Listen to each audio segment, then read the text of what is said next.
ఎలా అంటేనండి, కరెంటు ఛార్జీల పెంపు గురించి ఒక ఉద్యమం జరిగిందండి. అది ఉవ్వెత్తున ఎగిసిపడే జనాగ్రహంలా జరిగింది. ఆ ఉద్యమం నిజంగా ఎలా అంటే సూపర్ సక్సెస్ అయ్యిందని చెప్పాలి. వాస్తవం మాట్లాడాలంటే ఎగిసిపడ్డ ప్రజాగ్రహంలాగా ఒక ఉవ్వెత్తున ఎగిసిపడ్డ ప్రజా ఉద్యమం అనేదే చెప్పొచ్చు. కాబట్టి సూపర్ సక్సెస్ అయ్యింది ఏదైతే పెరిగిన కరెంటు ఛార్జీల గురించి. కాబట్టి ప్రభుత్వ వేధింపులు, పోలీసుల బెదిరింపులకు నెరవకుండా ఉవ్వెత్తున ఒక ఉద్యమం అంటూ జరిగింది.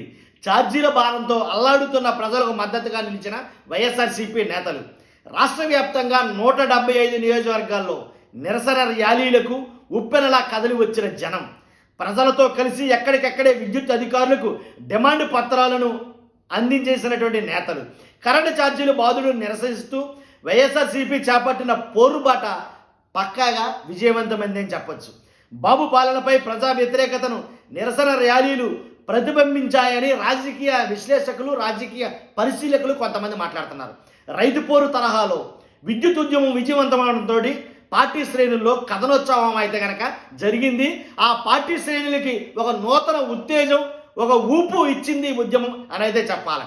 ఎప్పటికే మోపినటువంటి 6,072 కోట్ల ఛార్జీల భారాన్ని వెనక్కి చెల్లించాలి అనే ఒక ఉద్యమాన్ని చేసినటువంటి ఆ ఉద్యమం వల్ల అంతేకాదు జనవరి నుంచి మరో 9,412 కోట్లు బాధుడును రద్దు చేయాలి, ఎస్సీ ఎస్టీలకు 200 యూనిట్ల ఉచిత విద్యుత్తును పునరుద్ధరించాలి అని కొన్ని డిమాండ్లతోటి ఏదైతే ఒక ఉద్యమం లాగా చేశారో కరెంటు ఛార్జీల గురించి 1-2 చోట్ల కాదు, మ్యాక్సిమం రాష్ట్రం అంతా జరిగింది ఉద్యమం. కాబట్టి ప్రతి చోట కూడా చేసిన ప్రతి చోట కూడా అశేషమైనటువంటి స్పందన అయితే కనుక లభించిందని చెప్పాలి. ఈ మధ్య కాలంలో ఎలాంటి ఉద్యమాలు అయితే కనుక జరగలేదు, ఎలాంటి డౌట్ లేదు. ఎలాంటి ర్యాలీలు అయితే జరగలేదు. ఇలాంటి ర్యాలీ ఇప్పుడే ప్రారంభం కావడంతో ప్రజల్లో ఉండే ఆ నిరసన, ఆ వ్యతిరేకత అనేది ఆటోమేటిక్గా క్లియర్ కట్గా అయితే కనబడుతుంది అని చాలామంది మాట్లాడతారు. ఉన్నదంతా వైఎస్ఆర్సీపీ శ్రేణులేనా, లేక సామాన్య ప్రజలు కూడా ఉద్యమంలో పాల్గొన్నారా? ఇది మెయిన్ పాయింట్. కాబట్టి వైఎస్ఆర్సీపీ శ్రేణులతో పాటు సామాన్య ప్రజలు కూడా పాల్గొన్నారు. ఎందుకంటే ఏదైతే కరెంటు ఛార్జీలు పెంచారో అసలు వాగ్దానం ఏంటి, అసలు హామీ ఏంటి? ఎన్నికల మేనిఫెస్టోలో చంద్రబాబు నాయుడు గారు, పవన్ కళ్యాణ్ గారు చెప్పిన మాట ఏంటి? ఎట్టి పరిస్థితుల్లో మేము కరెంటు ఛార్జీలు పెంచము అని క్లియర్ కట్గా చెప్పారు. కాబట్టి కరెంటు ఛార్జీలు పెంచిన వైఎస్ఆర్సీపీని బాగా మామూలు కాదు, భయంకరంగా అయితే కనుక ప్రాటంతో ఆడుకున్నారు. దాంట్లో ఎలాంటి డౌట్ లేదు. కాబట్టి కరెంటు ఛార్జీలు పెంచబోము అనే ఆ నినాదంతో చాలా ఓట్లు అయితే కనుక రాలేయని చెప్పాలి ఖచ్చితంగా. కాబట్టి ఆ ఓట్లని దండుకోవడం కోసమేనా కరెంటు ఛార్జీలు పెంచమనే మాట? మరి అలాంటప్పుడు ఇప్పుడు ఎందుకు పెంచారు కరెంటు ఛార్జీలు? మీరు పెంచలేము అని అనుకున్నప్పుడు హామీ ఎందుకు ఇవ్వడం? హామీ ఇవ్వకూడదు కదా. కాబట్టి హామీ ఇచ్చిన తర్వాత మళ్ళీ కరెంటు ఛార్జీలు పెంచితే మీ హామీని తొంగలో తొక్కినట్టు అవుద్ది కదా. కాబట్టే ప్రజల్లో ఒక రకమైనటువంటి నిరసన అనేది ప్రారంభమైంది, ఒక రకమైనటువంటి వ్యతిరేకత అనేది ప్రారంభమైంది.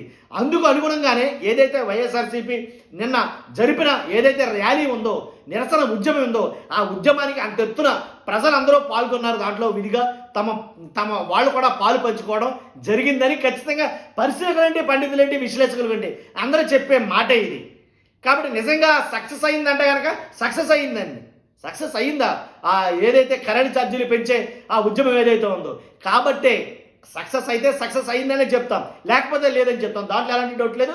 100% సక్సెస్ అయ్యింది ఇది కరెంట్ ఛార్జీలు పెంచే ఉద్యమం ఏదైతే ఉందో. ఇంతేకాదు ఇక మీదట ఇలాంటివి చాలా ఉండబోతున్నాయని వైఎస్ఆర్సీపీ శ్రేణులు ఒక సంకేతాన్ని విడుదల చేశారు.